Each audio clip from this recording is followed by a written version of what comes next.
একটু পরে পরে খাইতেছি, একটু পরে পরে। ব্যাপারটা কি তোমার? মাত্র মিষ্টি খাইলো না, আমরা আর যাই না। কলার যে স্বাদ বিটকাল লাগেছি।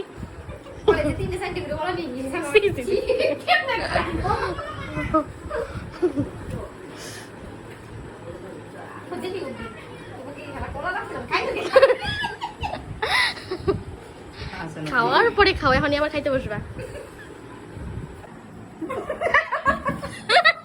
আরেকটা আরেকটা খাও খাও তাতে খাও। হ্যাঁ হ্যাঁ, কলা স্বাদ খাও।